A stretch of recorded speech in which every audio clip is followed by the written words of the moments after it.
কেন সংসার করবেন না? সে কি বাঘ না ভাল্লুক? তার সঙ্গে তাকে আপনি বিয়ে করেছেন, তার সাথে আপনি কেন সংসার করবেন না? এখন পর্যন্ত আপনি কিন্তু জল্লাদ শাহজাহানের স্ত্রী, কেন সংসার করতে চাচ্ছেন না? ও বাঘ ভাল্লুকের চেয়ে আরো বেশি খারাপ, জঘন্য খারাপ। ওর মতো এত খারাপ নাই।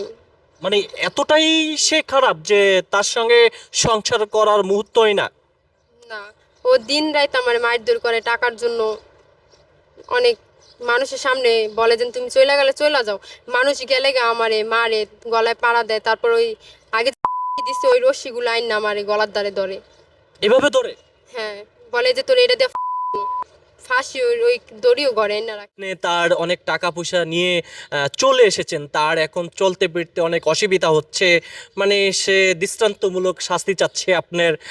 মানে এই বিষয়টা আপনি কি বলবেন বা আপনি কি জানেন? আমি বিয়ে বসতে রাজি আছি, তাহলে আমি তোমার আম্মুরে জানাতে বলে, তোমার আম্মুরে জানান লাগবো না, হলে তো আম্মু বাধা দিব। পরে আমার একটা আন্টি, মানে আমরা ভাড়া ছিলাম একসাথে আর কি, উনি আচ্ছা। আর একটা মামা আর আমার চাচতো ভাই ওদিন ঢাকায় ছিল, তোর দেশে যাইবো ওদিন আমাদের বাসায় আসছিল। তাই আচ্ছা, ওই এখানে ভাইয়ার আমি যদি বলি, আপনি জল্লাদ শাহজাহানকে বিয়ে করেছিলেন, কত মাস সংসার করেছিলেন আপনারা? এই 2 মাস সংসার করি নাই, কিন্তু এর ভিতরে আমার অনেক কিছু করে ফেলাইছে ও। মানে বিয়ের 1 সপ্তাহ ভালো ছিল। মানে বিয়ের 1 সপ্তাহ মানে নতুন জামাই আদর বউ আদর খুবই ভালো সংসার চলছিল আপনাদের, খুবই ভালো চলছিল। তারপরে আপনাদের সঙ্গে কি এমন ঘটনাটি ঘটে যায়, আপনিও হচ্ছে গিয়া জল্লাদ শাহজাহানকে রেখে পালিয়ে চলে আসলেন, যেমনটা আমরা সোশ্যাল মিডিয়াতে দেখলাম যে এরকমটাই অভিযোগটা ছিল। তাহলে আপনি জল্লাদ শাহজাহানের স্ত্রী, আপনার স্বামীকে রেখে আপনি ওখান থেকে কেন পালিয়ে চলে আসলেন, এই বিষয়টা একটু বলবেন? পালায়া চলে আসছি বলতে ও মানে বলতো কি যে না, আমার টাকাই না দাও, আমি তোমার মতো মেয়ে যদি 17-18 বছর মেয়ে বিয়ে করতে পারি, আমার 3-4 লাখ টাকা দিয়ে তারপর আনবো। আমি বললাম যে কোন মেয়ে আসবো, তাহলে ওনারই আনেন। তো টাকা আমি বলতাম আপনি তো উল্টা বলছেন আমারে দিবেন, হ্যাঁ। আচ্ছা। তো এখন আপনি আমার কাছে টাকা চাইতেছেন কি লিগা? বলে আমার তো দোকান টোকান খালি, আমার রুম ভাড়াও বাইজা গেছে, হুম হুম হুম। দোকানে মাল নাই, কিছু নাই, অনেক টেনশনে আছি। বলে দেশে চলে যাইবো। হ্যাঁ, হ্যাঁ, আমি বলতাছি কি আপনার সাথে তো আমি দেশে যাবো না, কি লেগে? আপনি তো তখন বলছিলেন যে বিয়ের আগে আমার সব কিছু দিবেন। আমি তো বিয়ের আগে আপনার তো কিছুই চাইনি, আপনার কাছে বিয়ের পরেই আমার দিয়েন। তাহলে এখন আপনি উল্টা আমার কাছে চাইতেছেন আর বলতেছেন যে দেশে যাবেন। আমি তো দেশে যাবো না। আগে আমার যেগুলো দেওয়ার কথা বলছিলেন সেগুলো দিয়ে এলাম, তারপর আমি দেশে যাবো।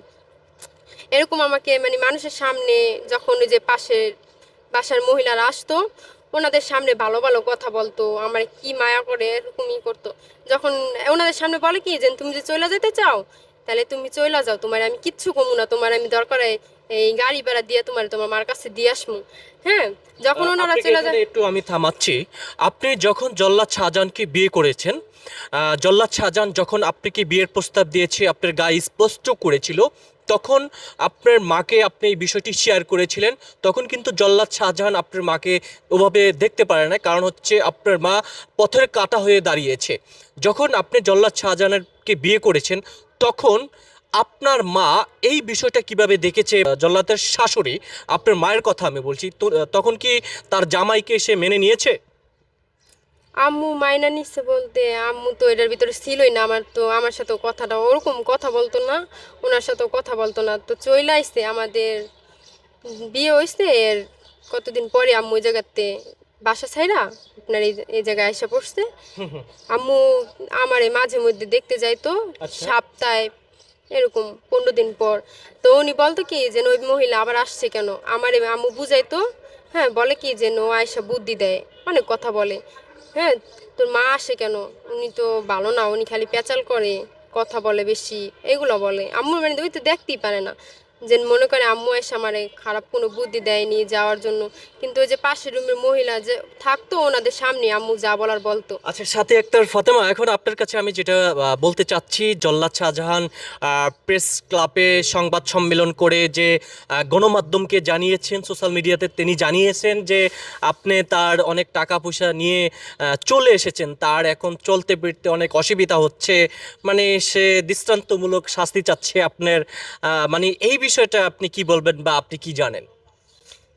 আমি টাকা পয়সা নিয়ে চলে আইছি, হ্যাঁ। আপনি কি শুনেছেন এই বিষয়টা? আমি দেখছি, ও যে বলছে যে না, আমি ওনার টাকা পয়সা নিয়ে চলে আইছি, ও মানে আমি সবার সামনে থেকেই চলে আইছি। আমি এমন কি সোজা আইসা আমি থানায় আইসা তারপর পুলিশ নিয়ে 2 দিন পরে আমি গেছি। ওই যে যখন বলছে আমি শুনলাম মানুষের কাছে বলতেছে যে না, আমি টাকা পয়সা নিয়ে চলে আইছি।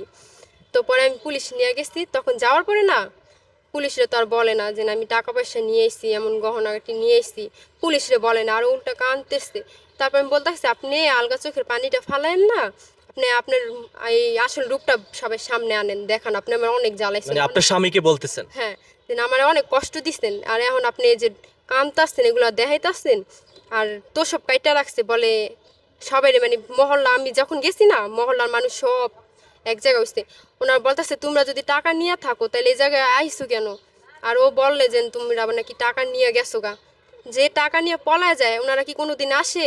না না, অবশ্যই না। তারপর আমরা বললাম কি এটাই তো, এই জন্যই তো আমরা তো টাকা নিই নাই ওর কাছে। তো মানে আমি থাকতি তো সাংবাদিক আসতো, ই করতো যে টাকা টাকা নাই, দোকানে মাল উঠাতে পারে না, এমনকি বাড়িওয়ালা রুম ভাড়াও দিতে পারে না। আমার তো বিয়ের পর কিচ্ছুই দেয় নাই। আচ্ছা, যখন হচ্ছে আপনি পুলিশ নিয়ে গিয়েছিলেন নাকি, পুলিশ নিয়ে সেই ঘটনাস্থলে উনি কি করেছিল, আর সেখানকার পুলিশ কি বলেছিল? সেখানকার পুলিশ বলছে যে তুমি কি ওনার সাথে সংসার করতে চাও? আমি বলছি কি না, আমি সংসার করতে চাই না। বেশ ভালো হ্যাঁ, কথা। উনি বলতাছে যে তাইলে তোমার কি কি আছে তুমি নিয়ে আসো। তো আচ্ছা। ওই পুলিশেই আপনার ওই আমার কিছু জামা কাপড় ছিল, হুম হুম যা হুম। আমার ছিল আর কি, ওইগুলাই আমি ওনাদের সামনে, উনি আবার ছবি টবি তুলছে, ভিডিও করে রাখছে আমি আচ্ছা যেগুলা আচ্ছা। নিয়ে আসছি কাপড় চাপড়। ওনার সবাই দেখছে ওইগুলাই কাপড় চাপড়ি নিয়ে পড়ছি। আর এখন সর্বশেষ আপনি মূলত কি চাচ্ছেন? আপনি কি জল্লাদ শাহজাহানের সংসারে যেতে চাচ্ছেন কিনা? ইয়েস বা নো? আমি ওনার সংসারে যাইতে চাই না, আমি ওর হাত থেকে মুক্তি চাই। তাহলে কি জল্লাদ শাহজাহানকে আপনি আপনার তরফ থেকে ডিভোর্স লেটার পাঠিয়েছেন? না না, এখনো পাঠাইনি। যদিও আপনি এখন পর্যন্ত ডিভোর্স লেটার পাঠান নাই, তার মানে জল্লাদ শাহজাহানের স্ত্রী আপনি এখনো। হুম। উনি চাইলে আপনাকে নিয়ে যেতে পারবে, যদি ধরেন ইন কেস আপনাকে রাস্তায় দেখেছে, জল্লাদ শাহজাহান চাইলে আপনাকে নিয়ে যেতে পারবে। কারণ সে এন আইন অনুযায়ী, কাগজপত্র অনুযায়ী সে কিন্তু, আপনি কিন্তু তার এখন পর্যন্ত স্ত্রী, রাইট? আচ্ছা।